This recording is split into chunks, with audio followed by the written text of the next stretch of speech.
Hi everyone, I'm coming to you from my bedroom in Beijing, China. I'm doing something a bit different, a bit more personal today because a lot of people have asked me to share what it's like living here with the coronavirus happening. I've been hesitant to do that and to talk about my experience because I am acutely aware that I come from a position of great privilege in this situation. I am not sick. I'm not afraid for my health or for the health of my friends or family. I am not in danger. And if I was, I would have the option to leave. And you know, at this time where in this country I love, so many people are afraid, are sick, are dealing with death in their families and in their friendship circles. It feels a bit almost petty to talk about the inconveniences that I am experiencing because that's it. I'm not afraid. I'm just inconvenienced. And so I am going to tell you a bit about what life's been like here, but with that understanding that I'm very much aware that my inconveniences are very minor compared to what a lot of other people are going through. But people have asked, and so I'm going to try to explain to you a bit what life is like. And yeah, I think the first thing to keep in mind is that Beijing is 1,000 kilometers away from Wuhan, where the epidemic has been centered. There's over 20 million people in Beijing, and fewer than 300 cases of coronavirus have been identified, and a third of those have already been released from hospital. So I really don't feel like I have any health danger. So the impact for me hasn't been health. The impact for me has been the restrictions on normal life as the government tries to prevent the spread of the infection. So some of those restrictions, they extended the Chinese New Year holiday. First they extended it for a week, and then another week, and then it's officially finished this past week, but a lot of people are encouraged to work from home if possible. So it means that even though officially the country's off holiday, the streets are still very empty. There's not that many people around. I took the bus last week, and there was like maybe 8 people on one of those like 1.5 bus size buses that would normally be at least half full. And yeah, it doesn't feel quite like a ghost town. It just feels like it's constantly, I don't know, a little bit quieter than it should be. Yeah, which is, you know, not a big deal. Doesn't affect me very much. What affects me is that it's not just the businesses were closed. Every performance or gathering is shut down. All schools are closed indefinitely. Churches can't meet. Any activities that gather people can't happen, so no concerts. Most tourist attractions and parks are closed, although some of those have reopened, but a small number.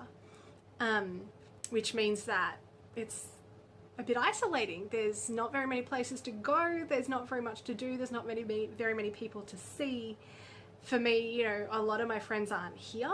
Some had gone away for Chinese New Year and either can't get back or chose not to come back. I have friends who are stranded, who can't get a flight back to China even though they want to come back and come home. And other friends who probably could get back but aren't sure that that's smart right now, not in terms of health but in terms of, well, what are we going to do if everything's shut? We might as well stay where we are. Yeah, so that's a bit boring. And not, you know, being able to see people adds to that sense of isolation I've been feeling.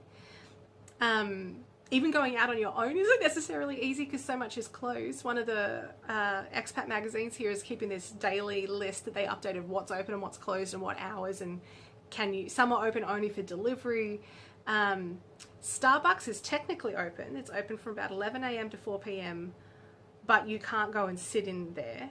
You can walk in the door and like a meter in, there's like a little barricade of tables, and they've got the QR code for their app, and you have to order online, and then they walk it over to you, and then you leave. And I've seen that at several different Starbucks. are now, and heard it reported from other Starbucks that's how they're dealing with it. In our area, there's an open KFC and an open McDonald's.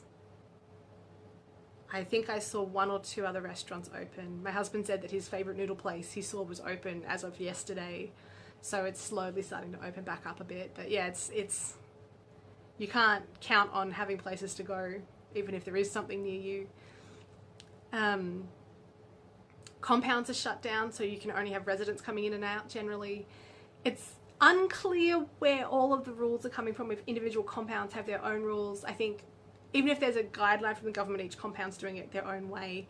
The problem for us is our compound is huge. It's not just a couple of buildings, it's a huge area. For us, we have to walk at least 15 minutes in any direction to get to a gate, to get outside the complex. The main gate's a 25-minute walk, but there's smaller gates that are open for at least foot traffic 15 minutes away. They've changed the rules multiple times. That I found really frustrating because you can't count on the rules. So it's changed so many times. What's the case now is that only residents can bring cars inside the compound. Delivery people aren't allowed inside the compound. So if you want to order food or groceries or anything, you have to go to the gate in person to pick it up, which again for us means 15-minute walk. And if we want to get a cab to go somewhere, it's 15-minute walk to somewhere that a cab can meet you. So it's not convenient, especially because I injured my hip a week ago, and so I've had to rest. And I could walk downstairs into a cab, that would be fine, but I can't. I really shouldn't be walking 15 minutes to the gate to get a cab. I did a couple times do those walks until I realised that it really was injured, at which point I've had to rest it and it's getting better. But again, adds to the isolation. Yeah, the big piece for me is losing my work, because I work with international schools and the schools are all closed indefinitely.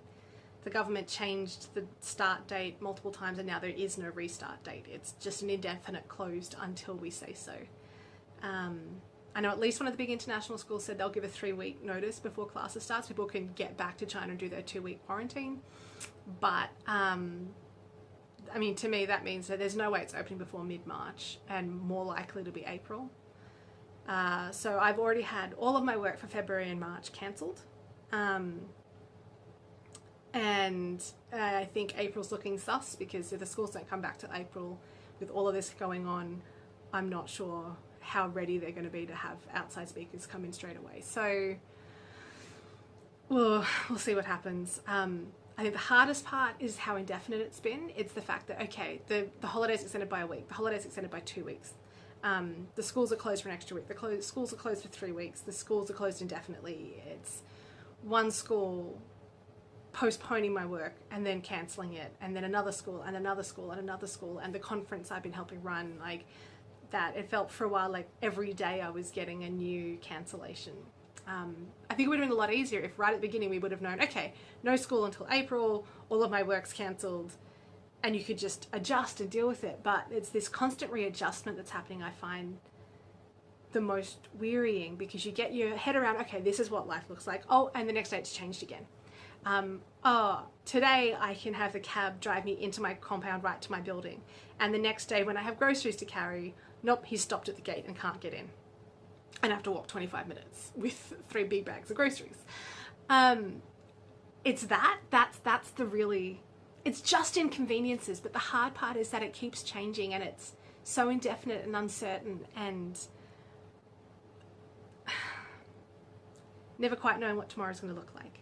It's the weariness of it just continuing on and on and on when you're running out of emotional resources because you can't do the things you would normally do to cheer yourself up or to change your focus. You know, my husband can't go to the gym because it's closed indefinitely and who knows when it'll reopen. And I can't go to visit with groups of friends because they aren't there or they're busy with other things. You know, for me, a lot of it's boredom and isolation. For some of my friends, it's total overwork and overwhelmed exhaustion because with the schools closed, everything's gone online. And so suddenly parents who are not equipped and prepared for homeschooling have to manage their kids' schooling with their online resources. The school provides those resources, but, you know, most kids need help. and supervision. And so that's very taxing, especially when it's unexpected and unplanned for. If you are a teacher and a parent and you're trying to both teach online classes and manage your kids' homeschooling, I mean, that's very overwhelming. Plus the fact that you're trying to keep your kids at home a lot of the time. There aren't so many places to go and things to do. It's just, yeah, that's pretty overwhelming. And as I said, I don't have friends or family whose health I'm worried about, but other people do. You know, one of my friends, Chinese friend, she and her mum aren't sick, but her mum's in her 60s and has a lung condition already. And so her mum's afraid, like, I can't get even a sniffle because I can't go, if my condition gets worse, I have to go to hospital and then I don't know what happens. Even if I don't have coronavirus, I mean, if I have to go there and they're going to think that I do, or like, what's going to happen? And so that makes them quite stressed for their health. Yeah, there's so much uncertainty right now.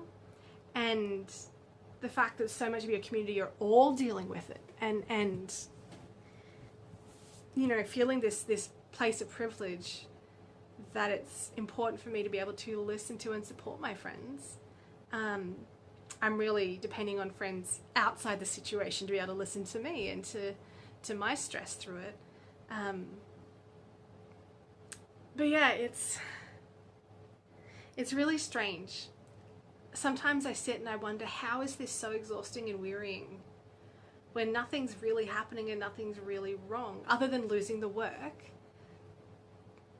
And yet somehow just being at home and having to think of new things and new ways to occupy myself, not having some of the routines and outings I would normally have. It is tiring. And I think that's really what it's like right now. You know, there's not a lot of big impacts. There's a lot of little things that add up. For a while, there was some limits on what I could get and how much it cost. That's mostly settled now. I'm back to more normal access to food and groceries and pricing. There's a few things I haven't been able to find, but you know, nothing major. You know, deliveries are a bit patchy. Like, you don't know which companies are working, and even if they are, they have to deliver to the gate, so you're going to have to be able to get to the gate to pick it up from them. There's no, you just have to, I don't know. I don't know. I mean, that's it. That's really what the situation is not knowing what's going to happen. And that's hard. There's all this delayed grief from people. I know at least 2 families who were planning to leave China, you know, in the middle of this year, and just went, you know what, we're just going to leave now. Because the way the situation is. So they've just left a few months early, which makes a lot of sense for them for various reasons. But, you know, it's happened in a space where they can't get together with people and can't say proper goodbyes. And so for them and for us and for their friends, you know, for their kids' friends, for whoever it is, you know, you leave with just limited closure. Yeah. I don't know how helpful this has been, how much this has been able to explain to people what it's like. It's more of an emptiness a lot of the time. It's all the things that you don't know, all the things you can't take as certainty, the things that you can't plan because you don't know. I have a trip to Thailand and Cambodia. Even though most of my work has been cancelled, I'm still going to go for various reasons, including that, you know, I'm going to lose the tickets if I don't. I mean, we're not going to get money back in the tickets if I don't go, but there's still that piece of me that goes, well, either one of those countries could enforce a travel ban between now and then, and I wouldn't be able to go. So, I don't know, it's that looming sense of who knows what's going to happen when it's going to get better, if it's going to get worse, in terms of inconvenience, in terms of travel bans or quarantine issues and things like that. You know, when I first realized I was going to have nothing to do in Bangkok and I was trying to change the trip around, I thought, oh, I could go visit some friends in the area. Well, no, I couldn't. I couldn't get into Vietnam to visit a friend there because I've been in China. I can't go visit my friends in Malaysia because I have several friends there who if I went and stayed with them, because they work in schools, they would then be quarantined and not be able to go to work or school. You know, I can't book more work because almost all the schools in the region have a 2-week quarantine period before you can go on campus after you've been in China.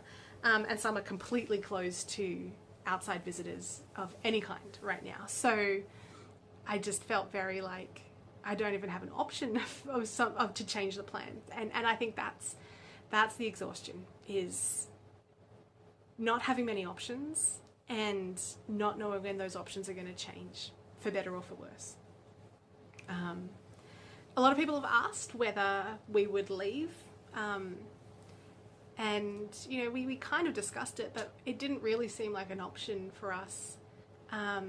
We'd done a lot of travel in November, December, January, and it was good to be home.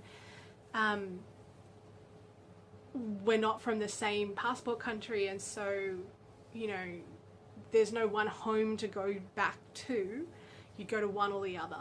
And again, we visited both recently. It would be a huge expense that was not planned at a time when I'm losing income. And also just, I think we'd just rather be at home in our own space, with our own stuff. Plus there was the confusion with travel bans over whether we could both go to the same place. Like, you know, Australia was saying no foreign citizens who'd been in China could come to Australia. Realised there was an exemption because, you know, he's married to an Australian citizen, he'd be allowed in, and I think the same's true for the US, I'm not certain. But, you know, we didn't look that strongly at it because we wanted to stay home. But you know, a lot of people have chosen to leave, and I think that was the right decision for a lot of them, because especially those with kids, having the ability to go and do something, to get outside the house, even if they had to wait 2 weeks in quarantine before they could do that, has been a good choice for a lot of people. I really don't think there's a right or wrong decision, because I don't think that there's a big health danger. It wasn't that it was right or wrong to leave or to stay, it was just what was the right option for each family, and this was what was best for us. But at the same time, even then, it's still hard. But, you know, if we'd left, there'd be different hard things. So either way, it just is what it is, and this is what we've chosen to do. So, I don't know. People have asked what they can do for me. I'm not sure there is much that anyone can do. You can't fix the uncertainty, but people reaching out to me and sending me messages or things to make me smile, arranging phone calls and video calls has been really, really helpful, just to feel a little less isolated and have a few more options to fill my day with, especially, you know, post-concussion with not being able to do much reading and writing. That's been really lovely. Having this project to distract me a little bit has been great too. Thank you to all the people who've been really encouraging about this and telling me to do more videos, that they've enjoyed them. That really helps a lot. So yeah, that's a little picture of what life's been like here. I hope that's interesting, helpful. It seems so boring to like do an explain like this isn't very exciting or interesting, but that's kind of the point. That is what it's like. It's boring. It's not exciting. And the problem is that boredom gets wearying after a while. You start to get a bit worn down from the, you know, uncertainty and the boredom and the lack of control. So yeah, that's my storytelling of a privileged expat's experience of this whole novel coronavirus quarantine-y type situation here in Beijing, China. Thanks for listening, and if you have more questions, feel free to send them through. You can comment on the video or find me on social media. But yeah, thanks for listening. Thanks for asking and being interested to know what it's like, and I will hopefully see you again soon.